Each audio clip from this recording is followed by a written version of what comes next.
Hello everyone, welcome back to my channel the commerce hub India.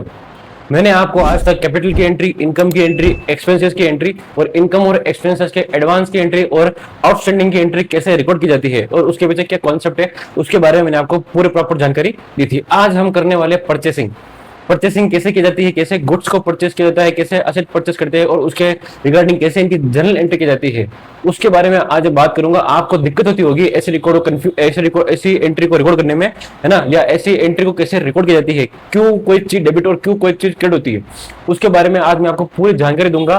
पूरे के पूरे concept को मैं सिखाऊंगा। बस आप मेरे साथ लास्ट एंड तक जुड़े रहिएगा, आपको इतना अच्छे से कॉन्सेप्ट समझ में आएगा जो आपने शायद पहले कभी नहीं सीखा होगा। इसके बारे में आपको मैं बताऊंगा। चलिए शुरू करते हैं। आप अपना आज का अगला topic, treatment of goods purchase and asset purchase. देखिए, आपने देख लिया होगा, एक तो परचेस दो तरह की होती है, एक तो गुड्स की परचेस और एक असेट की परचेस। मतलब कोई भी एक बिजनेस एंटिटी है वो अपने पूरे ऑपरेटिंग साइकिल में दो तरह की परचेस करता है। पूरा ऑपरेटिंग साइकिल, अब पता है आपको ऑपरेटिंग साइकिल कितने, पूरे 12 महीने का होता है। अगर मैं ऑपरेटिंग साइकिल की बात करूं तो पूरे एक साल का होता है। तो एक साल में इंसान दो तरह की परचेस वो करता है। दो तरह की परचेस कौन सी? तो एक तो वो खरीदता है गुड्स, जिसको अपन स्टॉक भी कहते हैं, स्टॉक परचेस करता है, और एक परचेस करता है वो एसेट। ठीक है, एसेट। अब दोनों को परचेस करने का अपना अपना ऑब्जेक्टिव होता है, अपना अपना उद्देश्य होता है कि क्यों ये परचेस किए जाते हैं। तो गुड्स और स्टॉक को परचेस करने का ऑब्जेक्टिव क्या होता है, इसके पीछे क्या काम करता है, तो इसके पीछे इनको रीसेल करना एंड प्रॉफिट अर्न करना होता है। इसका बस एक ही उद्देश्य है, रीसेल करो और प्रॉफिट अर्न करो। बस गुड्स को परचेस ही इसलिए किया जाता है, रीसेल करो, प्रॉफिट अर्न करो, खत्म। इतनी सी बात होती है। अब जिसका उद्देश्य रीसेल करके प्रॉफिट अर्न करना होता है उसको बोलते हैं गुड्स। और गुड्स को जब भी हम परचेस करेंगे तो परचेसेस अकाउंट से एंट्री होगी, परचेसेस अकाउंट से। अब यहां पे बात करते हैं कैसे कैसे रूल अप्लाई होंगे। तो अगर मैं यहां पे ट्रेडिशनल रूल की बात करूं, ट्रेडिशनल रूल, तो ट्रेडिशनल रूल मैंने बताया था परचेस क्या होता है फर्म के लिए, एक्सपेंसेस क्यों है, क्योंकि परचेसेस हमेशा डेली भी कर सकते हैं, मंथली भी कर सकते हैं। अब परचेस आप नहीं करोगे तो आपका बिजनेस चल नहीं पाएगा।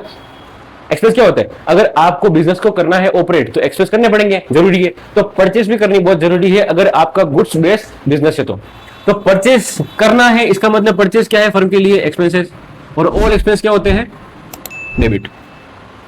तो अगर मैं ट्रेडिशनल रूल की बात करूं तो परचेस को हम एज ए एक्सपेंसेस ट्रीट करते हैं और ऑल एक्सपेंस क्या होते हैं, डेबिट। ये मैंने आपको जब ट्रेडिशनल रूल पढ़ाया था तो मैंने सिखाया था। अगर मैं मॉडर्न रूल की बात करूं कि यहाँ पे अगर मॉडर्न रूल अप्लाई हो तो उसके लिए क्या होगा, तो मॉडर्न रूल की अगर बात की जाए तो गुड्स और स्टॉक एक तरीके से असेट भी मानी जाती है। क्यों? क्योंकि असेट आपको लॉन्ग टर्म तक प्रॉफिट अर्न करके देती है और गुड्स बेचते रहोगे लॉन्ग टर्म तक मार्केट में टिके, तो लॉन्ग टर्म तक मार्केट में प्रॉफिट अर्न करते रहोगे। इसलिए गुड्स और स्टॉक को हम एज ए असेट्स भी ट्रीट करते हैं। अब परचेस की है मतलब असेट क्या हुई है, बड़ी, और असेट बढ़ती है तो डेबिट। दोनों केस में परचेज अकाउंट डेबिट ही होगा, अगर आप एक्सपेंस मानो चाहे असेट मानो। क्लियर है? असेट मानोगे तो गुड्स और स्टॉक से बैलेंस शीट में एंट्री होगी, और परचेस से एंट्री करोगे तो क्या होगा, यहाँ पे परचेस आपको दिखाना पड़ेगा ट्रेड अकाउंट। वो बात की बात है, उसके बारे में बाद में बात करेंगे। यहाँ पे सिंपली समझिए, अगर आप परचेस से एंट्री करोगे तो एक्सपेंस मानते हो तो भी डेबिट ही होगा, और अगर आप गुड्स और स्टॉक को एज ए असेट मान के एंट्री करते हो तो भी डेबिट में ही एंट्री होगी। ये हो गया आपका गुड्स का क्या ऑब्जेक्टिव होता है परचेस करने का, और उसकी एंट्री कैसे होती है। आगे बात करते हैं असेट की। अब असेट का ऑब्जेक्टिव क्या होता है, अगर गुड्स परचेस करने का ऑब्जेक्टिव है तो असेट परचेस करने का भी ऑब्जेक्टिव है। वो क्या होता है, इंक्रीज बिजनेस कैपेसिटी। इसका उद्देश्य क्या होता है, इंक्रीज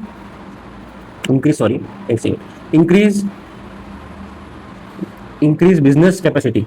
बिजनेस की जो कैपेसिटी इंक्रीज करे वो क्या होती है फर्म के लिए, एसेट, बिजनेस कैपेसिटी। कैसे बिजनेस कैपेसिटी, मान लो आपके पास पहले मशीन नहीं थी, आप क्या करते थे, लोगों से माल खरीदते थे और बाद में बेचते थे।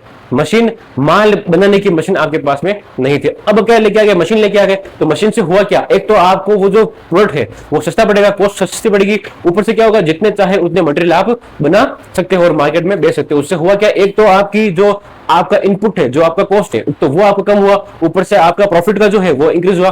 तो उससे होगा क्या, बिजनेस का जो कैपेसिटी है वो इंक्रीज होगा। तो असेट परचेस करने का ऑब्जेक्टिव क्या होता है, बिजनेस की कैपेसिटी को इंक्रीज करना। ठीक, अब जब असेट हम परचेस करेंगे तो यहां सिंपल है, असेट है तो यहाँ पे एंट्री कैसे होगी, तो एंट्री होगी, एंट्री की जाएगी आपकी by name of that particular asset. जो भी एसेट आपने परचेस की है उसका यहाँ पे क्या होगा, पर्टिकुलर नेम से एंट्री होगी। मान लीजिए आपने लैंड परचेस की तो लैंड अकाउंट हो जाएगा, बिल्डिंग परचेस की बिल्डिंग अकाउंट हो जाएगा, फर्नीचर परचेस किया फर्नीचर अकाउंट हो जाएगा। कुछ भी आपने जो एक्सेप्ट गुड्स है उसकी एंट्री बाय नेम होगी। डन बात है ना। ये होती है एसेट और ये होता है इसका एंट्री। तो अब यहाँ पे एंट्री बाय नेम से होगी। अब एंट्री बाय नेम से तो करेंगे क्या, तो एसेट पहले हमारी फर्म में नहीं थी, अब ली है, मतलब एसेट्स की वैल्यू में क्या हुई है, इंक्रीमेंट। और जब इंक्रीमेंट होता है तो यहाँ पे डेबिट से एंट्री करते हैं। अब गुड्स और असेट को कैसे डिफरेंशिएट करें, ऑब्जेक्टिव समझ में आ गए, कैसे डिफरेंशिएट करें। मान लीजिए अगर मेरा एक बिजनेस है इलेक्ट्रॉनिक्स का, तो इलेक्ट्रॉनिक्स में जिसे हम रीसेल करते हैं वो क्या होता है, तो पंखे, वायर, ठीक है, उसके बाद में cooler, TV, fridge, washing machine, ये सब चीजें, बल्ब, ट्यूबलाइट्स, लाइट्स, ये सब चीजें, ये सब क्या होती है, हम उनको परचेस करते हैं कि सप्लायर से, फर्म में वापस रीसेल करेंगे कस्टमर को। तो ये हो जाता है हमारा गुड्स उस पर्टिकुलर बिजनेस में।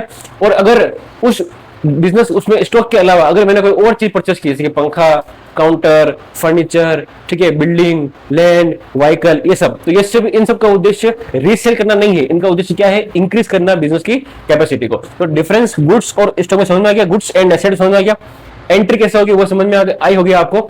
ये एक छोटा सा कॉन्सेप्ट है बट बहुत इंपॉर्टेंट रोल प्ले करता है आपकी अकाउंट्स की जनरल एंट्री में। जब आप ये डिफरेंस कर पाते हो कि गुड्स परचेस करते हो तो कैसे एंट्री करते हैं एंड एसेट परचेस करते हो तो कैसे एंट्री करते हैं। कभी कभी स्टूडेंट क्या करते हैं, एसेट परचेस की परचेस से एंट्री कर देते हैं, वो गलत है। उसमें होगा क्या, अगर आपने एसेट परचेस में परचेस से एंट्री कर ली तो वो गुड्स को इंक्रीज करेगा, ना कि एसेट को इंक्रीज करेगा। क्लियर? आई होप आपको वीडियो समझ में आई होगी। अगर आपको मेरे द्वारा पढ़ाया गया कंटेंट, अगर आपको मेरे द्वारा पढ़ाई गई चीजें समझ में आती है तो प्लीज मेरे वीडियोस को लाइक कीजिए, चैनल को सब्सक्राइब कीजिए, ताकि मुझे मोटिवेशन मिल सके और मैं आपके लिए आगे बहुत सी ऐसी चीजें लेके आ सकूं जिससे आपके अकाउंट से कॉन्सेप्ट क्लियर हो सके। Thank you so much, please stay tune with me. Thank you.